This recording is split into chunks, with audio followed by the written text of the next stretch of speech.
ACTV, la chaîne des patriotes. Du simple aspect symbolique. Et cet événement s'inscrit dans le cadre du programme de la Semaine du Citoyen. Et c'est pourquoi nous l'avons voulu assez sobre, parce qu'au moment où on vous parle, les Ziguinchorois et particulièrement les jeunes sont sur le terrain en train de procéder à des activités de nettoiement et de curage.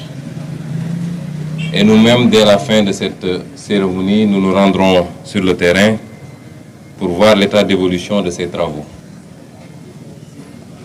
Elle s'inscrit dans le cadre de cette semaine et j'en profite également pour lancer un appel à tous les Ziguinchorois de se rendre disponibles demain à partir de 8 h parce qu'il sera organisé une séance de don de sang. Vous avez tous entendu les problèmes auxquels sont confrontés les hôpitaux et les banques de sang. Donner du sang, c'est sauver des vies. Mais donner du sang, c'est se soigner soi-même. C'est médicalement établi. Et donc, donner du sang, c'est tout bénéfice. Je ne parle même pas de l'aspect moral. Et c'est pourquoi il est important. Nous avons inséré un programme de don de sang demain à la place de Gao à partir de 8 h. Nous appelons tous les Ziguinchorois à se mobiliser massivement pour procéder à ces dons de sang. J'en profite pour généraliser cet appel à tous les Sénégalais. Vous savez très bien que nous avons toujours eu un programme de don de sang. Nous y avons toujours incité nos militants et nos militantes, mais au-delà, tous les Sénégalais. Et périodiquement, pour des délais sur des espaces-temps de 4 à 5 mois, nous-mêmes nous prenions l'initiative de les organiser. Le problème a été posé, il est grave, parce que beaucoup de vies sont perdues après accouchement, après accident, des hémorragies, des pertes de sang, ou des vies d'adultes et d'enfants sont perdues alors qu'elles auraient pu être sauvées avec quelques grammes ou quelques litres de sang. C'est pourquoi nous lançons cet appel, nous le généralisons pour que tous les Sénégalais se rendent auprès des banques de sang pour donner un peu de leur sang. Cette cérémonie est importante, je disais. Je commencerai par saluer l'assistance et particulièrement les autorités ici présentes, notoirement les délégués de quartier, le président du conseil départemental, mais tous ces invités qui quelquefois sont venus de très loin, de Dakar, de Louga, de Fatick, de toutes les zones pour venir assister à cette semaine. Nous vous saluons et nous vous remercions pour ces efforts que vous fournissez pour accompagner notre action. Rebaptiser les rues qui portaient des dénominations coloniales fait partie de notre programme. Vous le retrouverez dans le programme Bourok. Ça fait partie de notre programme national également. Pour le moment, nous sommes maires de Ziguinchor et comme dans tout autre secteur, nous commençons à appliquer nos idées ici. Je tiens à dire que ce n'est pas un exercice qu'on fait par défiance ou contre quelqu'un. Ce n'est pas un exercice que nous faisons contre la France. Nous n'avons pas de problème particulier avec la France. Nous avons une collaboration saine. Au moment où je vous parle, nous avons 12 jeunes Français qui sont en séjour dans le cadre des partenariats et des jumelages qui sont en séjour chez nous et qui sont sur le terrain avec nos jeunes en train de faire des actions citoyennes. Et nous avons reçu, comme nos fils, nos propres fils et nos propres filles, comme nos enfants, il n'y a pas de problème entre les peuples. Nous ne le faisons pas donc contre un pays, mais nous le faisons par devoir de mémoire. Un pays qui n'a pas de mémoire ne peut pas exister. Un pays qui ne connaît pas son histoire ne peut pas exister. Et cette histoire, comme tous les aspects comptables, c'est un bilan. Et un bilan, c'est un passif, mais également un actif. Ce que nous faisons aujourd'hui pour relever de notre actif vis-à-vis de la France, qui, pendant longtemps, d'abord par la traite négrière, où des millions et des millions d'Africains ont été, malgré eux, contre leur gré, forcés, contraints à quitter leur terre pour aller servir d'esclaves, c'est-à-dire de bétail. Et aujourd'hui, on ne veut pas qu'on parle de ces pans de l'histoire, ou alors on veut qu'on l'entende selon la version du négrier. C'est ensuite de longues décennies de colonisation, supposée nous apporter la civilisation, mais qui a été un prétexte pour nous exploiter, nous dominer par le travail forcé, par l'occupation militaire et souvent par des guerres qui ont vu périr des milliers et des milliers de nos grands-parents. Et cet actif que nous avons, nous devons le valoriser. Il faut que nos concitoyens, demain nos enfants et après-demain plus tard nos petits-enfants, puissent connaître cette histoire-là pour pouvoir la défendre et pour pouvoir empêcher que cela se reproduise. Je ne peux pas comprendre que des événements beaucoup plus récents aient été mieux défendus lorsque le régime de Hitler a persécuté les Juifs, les a emmenés dans des camps de concentration, les a maltraités, les a gazés, les a affamés, ce que nous condamnons tous en tant qu'êtres humains. Au lendemain de la guerre mondiale, tout un dispositif a été mis en place pour que la mémoire soit encore vive et qu'on l'impose à tous les peuples de l'humanité. Personne aujourd'hui n'ose remettre en question la Shoah sous risque d'être traité de négationniste et d'être poursuivi par la justice. Il n'est qu'à demander à l'humoriste français Dieudonné pour savoir de quoi je parle. Après la Deuxième Guerre mondiale, la France et tous ses alliés ont imposé à l'Allemagne un devoir de mémoire, mais également un devoir de réparation. Ne l'oublions pas, et cela ne date que de 1945. Comment se fait-il qu'aujourd'hui, nous ne puissions pas poser un débat très sérieux et très profond sur l'esclavage et exiger une réparation? Et comment se fait-il que nous n'osions pas poser le débat sur cette sombre période de la colonisation et en conséquence exiger les réparations qui vont avec? Nos leaders politiques sont interpellés. Ces présidents de la République qui font toujours la courbette derrière tout autre président non africain sont interpellés parce que la dignité ne se donne pas. La dignité s'arrache. Pourquoi aujourd'hui le Rwanda de Paul Kagame est respecté? Parce que Paul Kagame a su imposer à cette France de reconnaître son rôle dans le génocide rwandais. Et le Mali va être bientôt respecté, puisque pour la première fois, une justice africaine ose convoquer un ministre français pour l'entendre. L'Algérie est de plus en plus respectée parce qu'elle a exigé de cette France de reconnaître les méfaits de la guerre de libération de l'Algérie. Et les massacres qui ont suivi après, y compris le massacre qui s'est déroulé sur les bords de la Seine.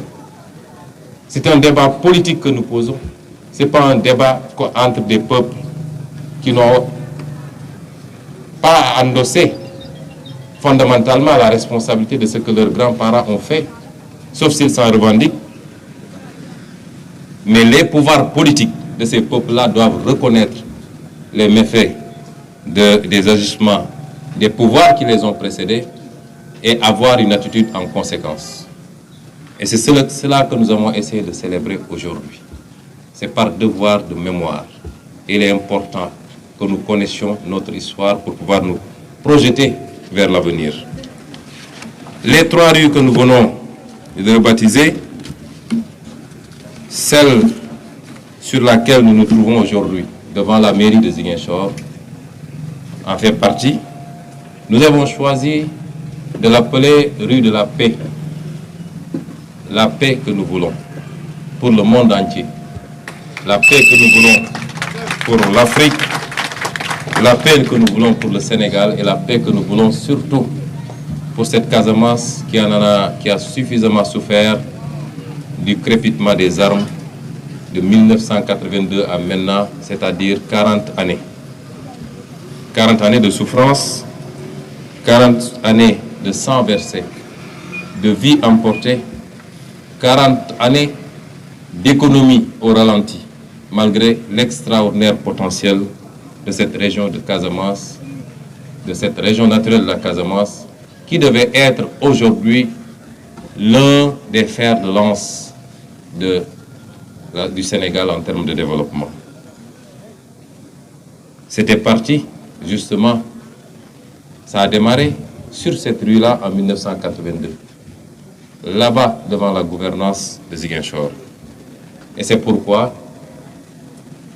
parce que nous souhaitons cette paix, parce que symboliquement il était important, mais parce qu'en même temps nous adressons nos prières au Seigneur et nous lançons un message à tous les protagonistes. Et c'est pourquoi il était important de dénommer cette rue rue de la paix. À compter d'aujourd'hui, aucun Ziguinchorois, aucun Sénégalais, aucun être humain, d'où qu'il vienne, n'a plus le droit d'appeler cette rue avenue du Général de Gaulle. Elle ne s'appelle pas avenue du Général de Gaulle, elle s'appelle rue de la paix. Pour la deuxième, que nous avons également baptisée, nous l'avons appelée Séléki 1886. C'est une histoire. Celle-là de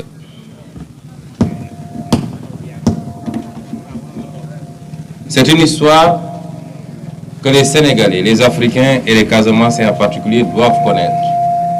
Parce qu'on nous a présenté l'histoire du Sénégal comme une histoire de soumission, de fuite, de débandade face aux colons.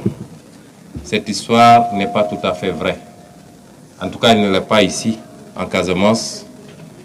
Et les archives françaises elles-mêmes parlent de cela.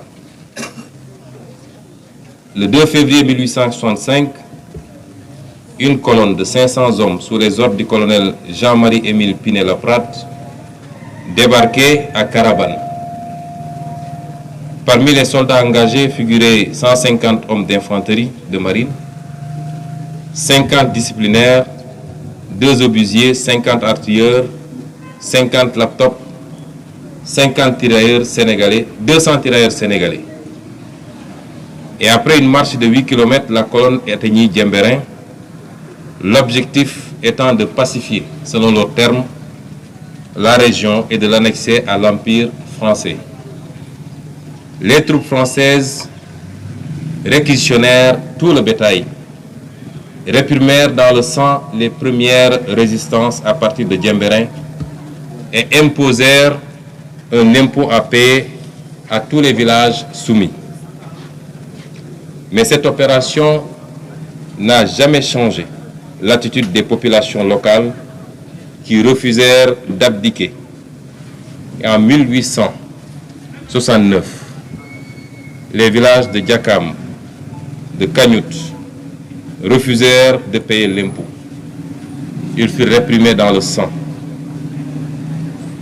Mais malgré tout, les bateaux français qui accostaient étaient toujours pillés. Et c'est en 1886 que les floupes d'Ayoun se sont unis aux gens, aux populations de Séléki, près d'Enampor, et dans un guet-apens qu'ils ont tendu aux troupes françaises, succombait le lieutenant Truche, et beaucoup de tirailleurs qui l'accompagnaient. Je dois dire que cet événement a été supervisé par l'illustre Djignabo Bassène. Beaucoup de gens nous ont interpellés pourquoi nous n'avons pas appelé cette rue Djignabo Bassène.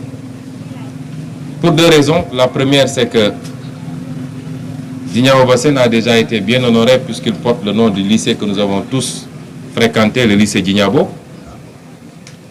Mais nous avons pensé qu'au-delà de sa personne, il fallait rendre hommage à l'ensemble de ceux qui sont battus lors de cet événement, c'est-à-dire tous les flouks d'Ayoun. Et c'est pourquoi, en mémoire de ces braves Sénégalais, puisqu'il y a eu d'autres batailles gagnées en Casamance, vous connaissez tous la bataille qui s'est passée à Thionck-Essyl et qui fait porter une rue à Dakar qui s'appelle rue de Thionck et qui a été remportée par les autochtones de Thionck. Et vous avez entendu parler de la fameuse bataille qui s'est passée dans le Sédhiou et qui fait porter également le nom d'une rue de Dakar, la rue Sandiniéry. L'histoire retiendra que ces batailles-là ont été remportées ici en Casamance malgré l'infériorité technologiques et ont été remportés et que l'envahisseur a perdu, je ne dis pas des soldats, mais de hauts gradés. Mais ce que la mémoire ne peut pas comprendre jusqu'à présent, c'est pourquoi, après nos indépendances, nous avons continué. Que la France ait voulu honorer ceux qui l'ont servi dans son entreprise de colonisation en leur donnant le nom de rue peut se comprendre. Mais que plus de 60 ans après nos indépendances, qu'on puisse garder les dénominations de nos rues. Ces dénominations de nos rues, à Dakar, à Saint-Louis, à Rufisque, à Ziguinchor, est proprement incompréhensible. Je dis tout le temps que vous ne verrez jamais une rue en France, même dans la plus profonde campagne française, vous ne verrez jamais une rue qui s'appelle Göring ou Hitler. Ce n'est pas imaginable. Comment peut-on imaginer ici qu'on ait des rues qui s'appellent Lieutenant Truche ou Sandiniéry ou je ne sais quel autre nom? Et c'est pourquoi nous avons choisi de redonner à cette rue le nom de Séléki 1886. La troisième rue que nous venons d'inaugurer également est une rue qui portait le nom de Javelier, capitaine Javelier. L'histoire du capitaine Javelier, il fait partie de ceux qu'on appelait les pacificateurs. La pacification s'entendant ici dans le sens de réprimer toute résistance ou toute velléité même de résistance à la pénétration coloniale, d'abord, mais également au paiement de l'impôt et à la mobilisation des troupes contre leur gré, aussi bien pour la Première que la Deuxième Guerre mondiale, pour aller se battre pour la France. Sandiniéry recruta des Sénégalais, ici à Bignona, et les mena de force en France lors de la Première Guerre mondiale. Ces Sénégalais, dont le nombre varie selon les archives entre 70 et 150, ont été tous massacrés en France. Aucun d'eux n'est revenu vivant. Aucun d'eux n'est carrément pas revenu. Même leurs dépouilles mortelles n'ont pas été rapatriés à Bignona. Et pour le récompenser, la France lui a donné le nom de l'une des rues les plus fréquentées, les plus connues et les plus commerciales de Ziguinchor, c'est-à-dire cette rue perpendiculaire à celle qu'on a appelée désormais rue de la Paix.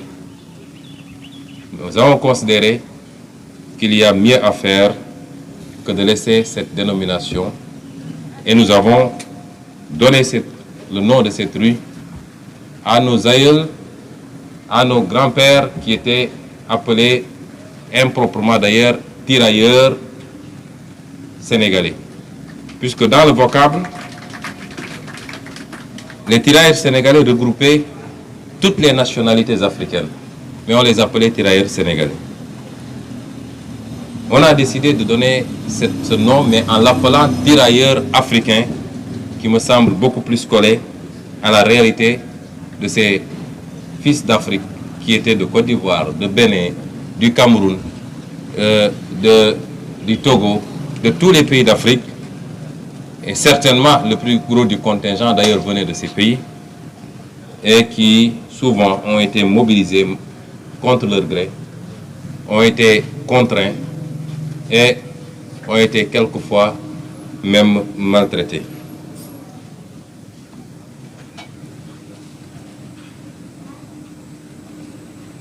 Nous avons donné à l'une des rues également le nom de Thiaroye 44.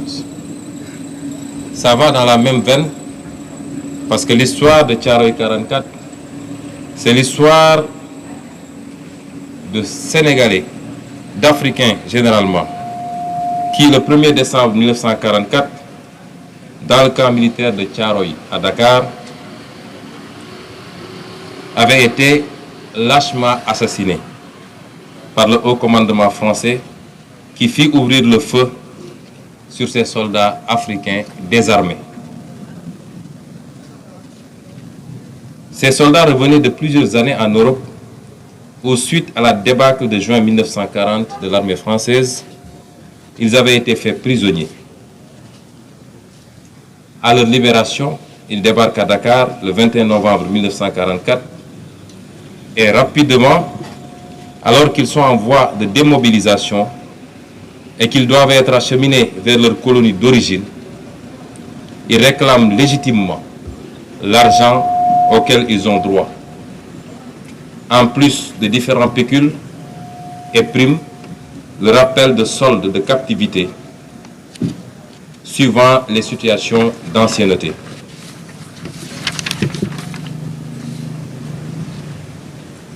Suivant les situations d'ancienneté, de grade pour chaque soldat, correspondant aux sommes les plus importantes que chacun d'entre eux devait percevoir.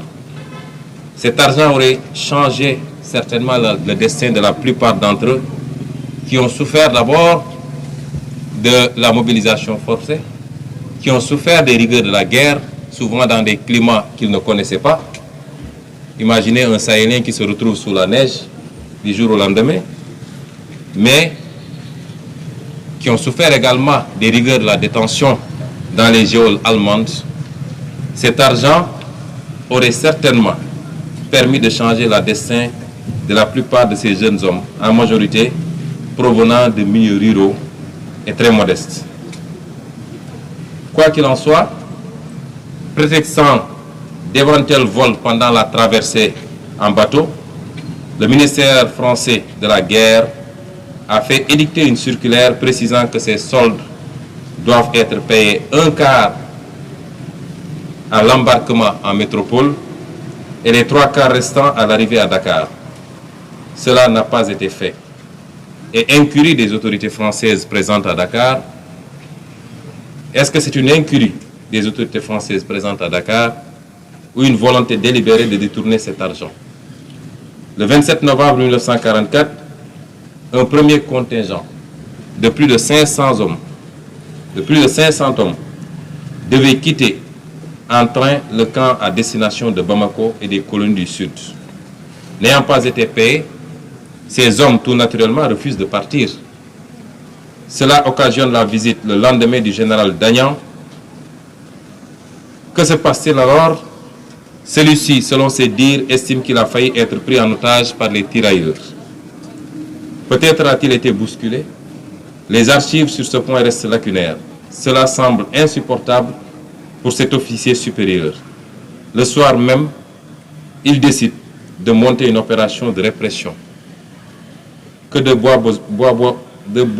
Boissel et Cornari valides, c'est-à-dire les commandants de l'époque.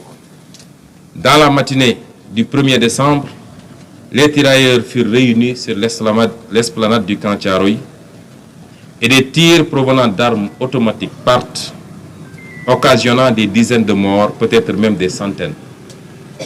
Si ce bilan concernant le nombre de tués est aussi imprécis, c'est que dès qu'il advient, l'on est en face d'une véritable tentative pour camoufler cet événement. Ainsi, le nombre de soldats présents dans le camp de Thiaroye ce jour-là varie dans les différents rapports de 1200 à plus de 1600 soldats, ce qui semble assez inconcevable dans une institution comme l'armée. Les rapports des différentes autorités présentes à Dakar comportent des non-dits, des incohérences qui font penser que l'on est en face à une véritable falsification de ce qui vient de se produire. L'enjeu étant de faire considérer que cette répression sanglante était légitime, d'où l'insistance à la qualifier de mutinerie. Et la France, de manière froide, venait d'assassiner des dizaines et des dizaines de soldats qui lui avaient servi au péril de leur vie, de leur liberté, et qui ne réclamaient que le paiement de leurs primes. Et je rappelle que ces primes étaient largement inférieures aux soldats français, à celles des soldats français de même grade et de même rang. Le 13 novembre 2017, en tant que député à l'Assemblée nationale, j'avais interpellé le gouvernement du Sénégal sur cette question. Je disais à ce gouvernement, Monsieur le ministre, en cette veille de commémoration du 73e anniversaire des événements survenus le 1er décembre 1944 au camp militaire français de Thiaroye, il est grand temps de faire toute la lumière sur cette tragédie. S'est-il agi de la simple répression sanglante d'une mutinerie de soldats indigènes? Et dans ce cas-là, pourquoi il n'y a eu que des tirailleurs qui ont été tués? Parce que des soldats aguerris, armés, qui font face à d'autres soldats, il est évident qu'il y aurait eu des morts du côté des Français également. Donc, s'agit-il simplement d'une répression sanglante d'une mutinerie de soldats indigènes, comme l'ont prétendu les autorités coloniales, ou plutôt d'un massacre prémédité d'anciens prisonniers de guerre africains désarmés, maquillés en rébellion armée afin de les spolier de leurs soldes de captivité et primes de démobilisation, comme en attestent les résultats des recherches archivistiques de divers historiens. Il semble désormais possible de trancher définitivement ce faux débat en répondant clairement et formellement aux deux questions suivantes. Question principale, Monsieur le ministre, votre gouvernement serait-il prêt à abréger la controverse sur le nombre réel de tirailleurs sénégalais victimes de la tuerie en procédant à l'exhumation et à l'inventaire des corps ensevelis dans les fosses communes, dont l'une au moins est située à l'intérieur de l'actuel camp Thiaroye? Ceci permettrait de restaurer le droit de ces tirailleurs, d'abord à une sépulture décente, ensuite à une réhabilitation totale, à la fois mémorielle, avec révision du procès unique des survivants devant le tribunal militaire de Dakar en 1945, mais également une réhabilitation même matérielle avec restitution à leurs héritiers par la France des droits, des soldes, indemnités et primes spoliés. Question subsidiaire, la presse, Monsieur le ministre, ayant rapporté que le président François Hollande aurait remis à son homologue sénégalais l'intégralité sous forme numérisée des archives administratives françaises relatives à cette tragédie, peut-on savoir si celles-ci sont complètes ou non, et où, quand et comment seront-ils accessibles et consultables? Ce triple devoir de mémoire, de vérité et de justice envers des martyrs africains du massacre de Thiaroye 1944 incombe d'abord au gouvernement et au Parlement sénégalais. Je ne vous dis pas la réponse qui m'a été apportée, elle équivaut à une non-réponse parce que les valets de la France n'oseront jamais poser un acte qui serait interprété comme un défi vis-à-vis de la France. L'acte que nous voulons poser aujourd'hui est certes un acte symbolique, mais j'invite cette jeunesse particulièrement, j'invite les élites intellectuelles J'invite l'ensemble des Sénégalais et des Africains à poser ces actes parce qu'ils sont importants. Nous ne serons jamais respectés tant que nous n'aurons pas imposé à ceux qui, dans le passé, nous ont fait subir ces traitements, ces situations, quand on ne leur a pas fait subir cette obligation à leur tour de reconnaître leurs crimes, de reconnaître leurs méfaits et surtout de contribuer à ce devoir mémoriel, mais également de réparer matériellement ces injustices qu'ils ont fait subir à l'Afrique et qui nous poursuivent jusqu'à présent. Parce que quand vous sortez 15 millions minimum d'Africains de l'Afrique dans les conditions que nous connaissons, qu'ils soient allés vers l'Amérique ou qu'ils soient allés vers l'Arabie, vous avez dépouillé l'Afrique de ce qu'il avait de plus valeureux en termes de capacité physique, mais également en termes de capacité intellectuelle. Et cela ne se remplace pas du jour au lendemain. Et c'est pourquoi nous sommes très fiers de Ziguinchor et des Ziguinchorois d'être les précurseurs de cet effort, de cet effort de restitution de la vérité historique. Je vous remercie pour votre attention. Merci. À CTV, la chaîne des patriotes.